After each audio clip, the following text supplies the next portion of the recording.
अस्सलामुअलैकुम नादरिन, welcome to my YouTube channel ZK sports.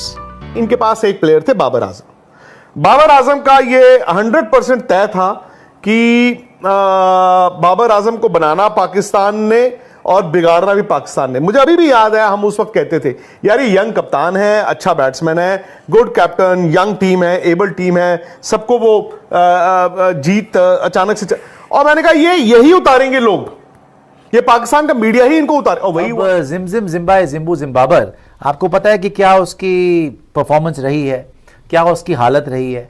हम तो बोलते ही थे कि भाई इसकी टीम में जगह नहीं बनती। आज तो पीसीबी के चीफ ने बोल दिया, मोहसिन नकवी ने, कि हम तो बाहर फेंकना ही चाहते हैं इसको, लेकिन हमारे पास अभी ऑप्शन नहीं है। Can you believe it?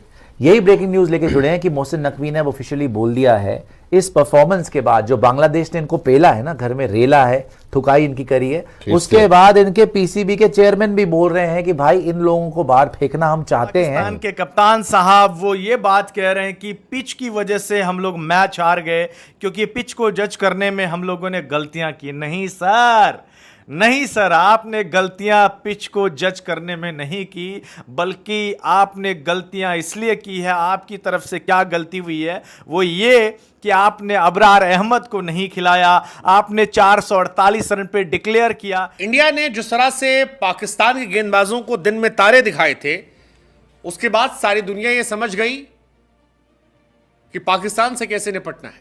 और वहां से जो कॉन्फिडेंस पाकिस्तान के गेंदबाजों का गिरा था, वो आज तक बाबर आजम आए थे कोविड के, मतलब वो उस पीरियड के बाद जो इनका 19 के बाद जो भी इनकी ट्रांजिशन आई, इनके पास एक प्लेयर थे बाबर आजम। बाबर आजम का ये 100% तय था कि बाबर आजम को बनाना पाकिस्तान ने और बिगाड़ना भी पाकिस्तान ने। मुझे अभी भी याद है, हम उस वक्त कहते थे यार ये यंग कप्तान है, अच्छा बैट्समैन है, गुड कैप्टन, यंग टीम है, एबल टीम है, सबको वो जीत अचानक से और मैंने कहा ये यही उतारेंगे लोग, ये पाकिस्तान का मीडिया ही इनको उतारे। और वही हुआ। वहां पर तो बड़ा कॉमन हो गया ना, अपने प्लेयरों को गाली दे दो, अपने प्लेयरों को गाली दे दो। आप गाली दे दो, नहीं अभी भी हो रहा है। मुझे एक बात बताओ भाई, एक पाकिस्तान खड़े होकर उनको गाली दे दे। मैं फॉर एग्जांपल बात करता हूं, दे दो बाबर आजम। मनोज ने अभी बात बोली ना, जो मनोज ने बात बोली ना, कप्तानी इनकी ली गई वर्ल्ड कप से, तब तक इनको कप्तानी मिली है ना, 3-4-5 साल इन्होंने कप्तानी की है ना, अच्छी कप्तानी की है यार। और कप्तानी क्या है, कोई जागीर है कि मतलब मैं ही रखूंगा? बड़े बड़े प्लेयरों की, विराट की भी कप्तानी गई थी। तो जब इनकी कप्तानी ले ली गई, मुझे आप ये बताइए, बाबर आजम अगर फैब 4 में आना चाहते हैं, दुनिया के बड़े बैट्समैन बनना चाहते हैं, क्या वो एक कप्तानी के पीछे मतलब बंदा मारा जा रहा है कि उनको शाहीन अफरीदी को हटा के इनको कहा कि आप T20 की कप्तानी, इन्होंने कहा हाँ मैं कर लूंगा। अरे आप बड़े प्लेयर हो यार, आप कौन नहीं मैं नहीं अब कप्तानी करूंगा। ये तो जिस दिन इन्होंने कप्तानी वापस ली थी, मैंने उस दिन कहा था, मैंने कहा हो गया कम, अब हो गया काम। बिकॉज आपकी एक ड्रेसिंग रूम में एक इज्जत होती है, आपका एक रुतबा होता है, आपने उस रुतबे पे पानी खुद डाल दिया। और फिर वो शाहीन अफरीदी का भी हाल देख लो आप, वहां पर सबको कप्तान बनना है। थैंकफुली इंडिया और पाकिस्तान में फर्क यही है। इंडिया की अगर आप 1990 से ले लो कट ऑफ, 1990 जनवरी से कट ऑफ ले लो, मोहम्मद अजहरुद्दीन कप्तान बने थे से लेके आज 2024 के मिड में आ गए हो आप, कितने लोगों ने कप्तानी की है वर्सेस पाकिस्तान की कप्तानी देख लो, 4 गुना ज्यादा कप्तानी वहां पे कर चुके हो। वही है ना कि वहां लीडरशिप को लेकर लड़ते हैं। बाबर का ये है, ये जो आप दिखा रहे थे, जो लास्ट 10 टेस्ट में इसमें भी एक 171 है, हाँ 100 है, 350 ये है कि भाई मेरी कप्तानी चली गई, मैं सल्क करता रहूंगा। न्यूज है, खबर ऐसी है कि पहले तो हमें हंसी बड़ी आई, फिर दुख भी हुआ, लेकिन फिर से बड़ी हंसी आ रही है तब से कि हो क्या रहा है।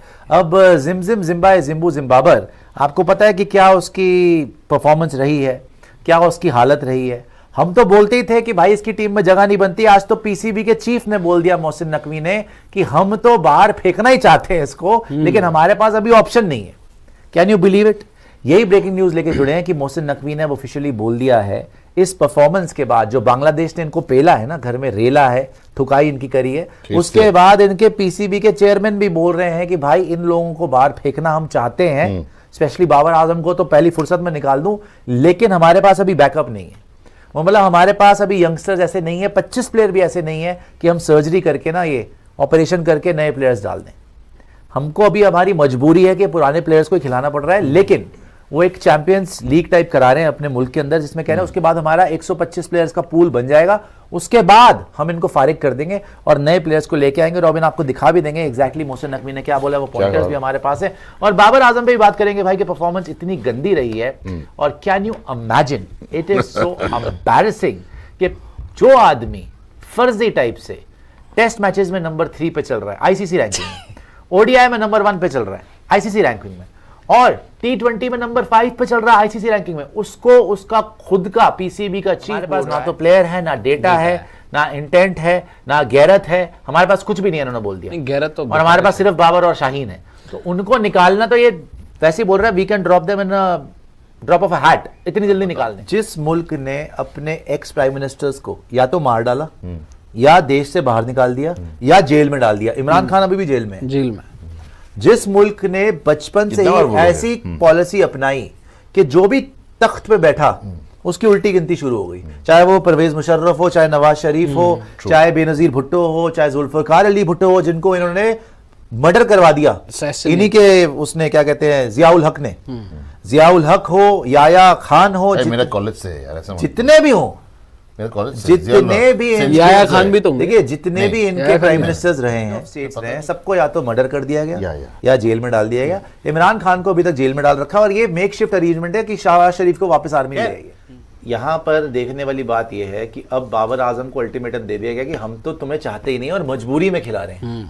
सीधी बात यह है कि मजबूरी में खिला रहे हैं। जो भी लोग बोल रहे हैं भाई बहुत बड़ा प्लेयर है ये वो, अब सेकंड टेस्ट मैच में कितनी बेइज्जती सहन करेगा यार। ज़का अशरफ ने इसके मैसेजेस आउट कर दिए, ओडीआई वर्ल्ड कप में इसकी भत पिट गई, टी20 वर्ल्ड कप में इसकी भत पिट गई, प्लेयरों का सामने आ गया कि शाहीन शाह अफरीदी इससे खुश नहीं है, आपस में लड़ाई झगड़े सब कुछ हो गया, राइट। इसने कप्तानी छोड़ी, फिर ढीठ की तरह फिर से पकड़ ली। अब तो पीसीबी चेयरमैन जो इसको लेके आया फिर से, मोहसिन नकवी, सीधा बोल रहा है कि सीनियर प्लेयर्स हमारी मजबूरी है क्योंकि हमारे पास 25 प्लेयर भी बैंक में नहीं है, वरना तो हम बिल्कुल रिप्लेस। और मैच छाड़ने के बाद आपने माहौल देखा था ड्रेसिंग रूम के बाहर कैसे एक टेंशन का माहौल बन गया था। बांग्लादेश से हारना इनको बर्दाश्त ही नहीं ना। अच्छा, बांग्लादेश से हार गए हैं तो इनका पूरे के पूरे देश का ना एक तरीके से अभी तो खत्म हो चुका है। जितने सीनियर प्लेयर हैं सारे यंगस्टर्स से जलते हैं, सब ये चाहते हैं कि यंगस्टर स्टार ना बने, सब चाहते हैं अभी भी हमारे को स्टार बनाए रखें। इमाद वसीम और मोहम्मद आमिर आ गए थे ना, ये बकवास कर करके टीम के अगेंस्ट बोल के। इमाद वसीम ने इतनी बकवास करी कि मैं बेस्ट ऑलराउंडर हूं, मैं ये हूं, मैं वो हूं, वर्ल्ड कप में परफॉर्मेंस। मोहम्मद आमिर की तो फिर भी परफॉर्मेंस थी,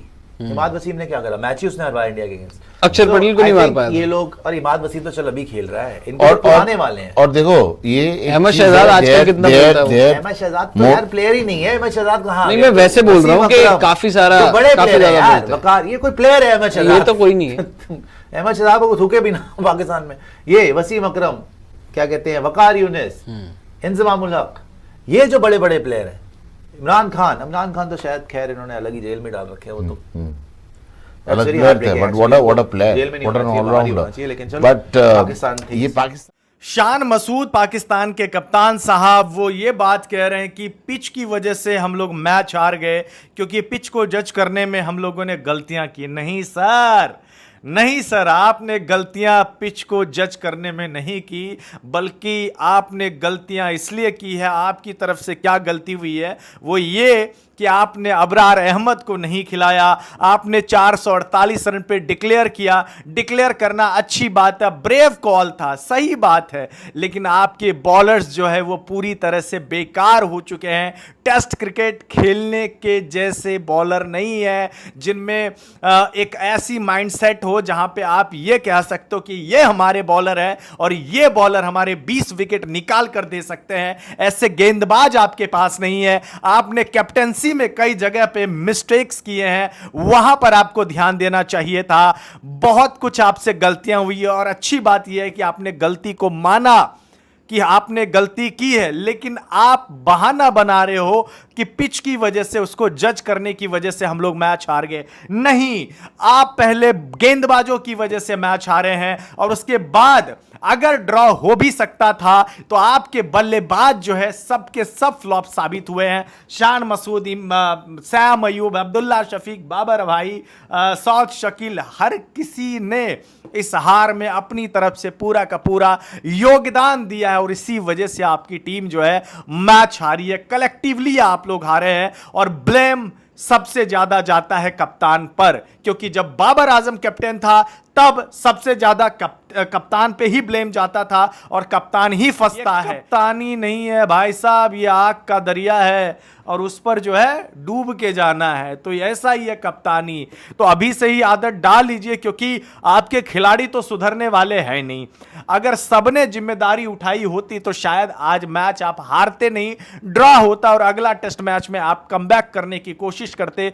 अब तो ऐसा हो गया कि बांग्लादेश यहां से टेस्ट सीरीज हार नहीं सकता है, वो जीत सकता है। अगला मैच अगर ड्रॉ करवा दिया तो वो सीरीज जीत लेगा, घर में आपको हरा के जाएगा। तो समझिए कि कितनी ज्यादा बेइज्जती होगी ये कि आप बांग्लादेश जैसी टीम से आप हार रहे हो। WTC में 8वें नंबर पर पाकिस्तान की टीम पहुंच गई है। इससे ज्यादा शर्मनाक क्या होगी कि एक टाइम यही पाकिस्तान की टीम टेस्ट में नंबर 1 टीम हुआ करती थी और आज 8वें नंबर पे है। इसका जिम्मेदार कौन है? क्या अकेला बाबर आजम है? नहीं, आपके गेंदबाज है जिनमें यह काबिलियत नहीं है कि वो 20 विकेट निकाल सकते हैं।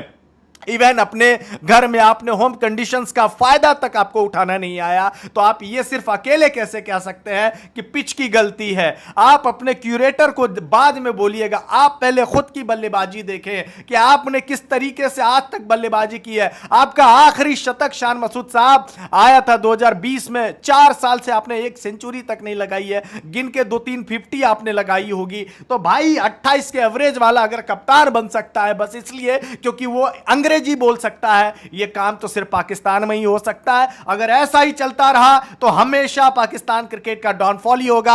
आप अच्छा माने या ना माने, आप एग्री करें या ना एग्री करें, लेकिन this is the downfall of Pakistan cricket. और इसको समय रहते हुए अगर नहीं सुधारा गया तो आने वाले टाइम में पाकिस्तान की टीम जो है बांग्लादेश से भी ज्यादा गई गुजरी हुई टीम नजर आने वाली है। इस वीडियो में बस बांग्लादेश के सामने पाकिस्तान की जो हिस्टोरिकल हार हुई है उसके लिए इंडिया जिम्मेदार है, क्योंकि इंडिया ने जिस तरह से हमारे गेंदबाजों को एक्सपोज किया था उसके बाद सारी दुनिया को पता लग गया कि पाकिस्तान के गेंदबाजों का सामना करना है तो कैसे करना है। इंडिया ने जिस तरह से पाकिस्तान के गेंदबाजों को दिन में तारे दिखाए थे उसके बाद सारी दुनिया यह समझ गई कि पाकिस्तान से कैसे निपटना है। और वहां से जो कॉन्फिडेंस पाकिस्तान के गेंदबाजों का गिरा था वो आज तक उबर नहीं पाए। पहले ओडीआई वर्ल्ड कप हारे, उसके बाद T20 वर्ल्ड कप में अमेरिका से हारे, बीच में आयरलैंड से हारे, न्यूजीलैंड की सी टीम ने हराया और अब अपने घर में हिस्टोरिकल हार का सामना करना पड़ा है। ये तमाम बातें हमने कही, ये पाकिस्तान के ही दिग्गज रहे और वहां कमेंटेटर है रमीज रजा जो पीसीबी के प्रेसिडेंट भी रह चुके हैं, बाबर आजम के काफी करीबी रहे हैं, उनके हैं। हालांकि जो बातें उन्होंने कही वो पूरी तरह गलत नहीं है, क्योंकि इंडिया के ऊपर पाकिस्तान कुछ सालों से डोमिनेट करने लगा था, साइकोलॉजिकली इंडिया पीछे हो रहा था।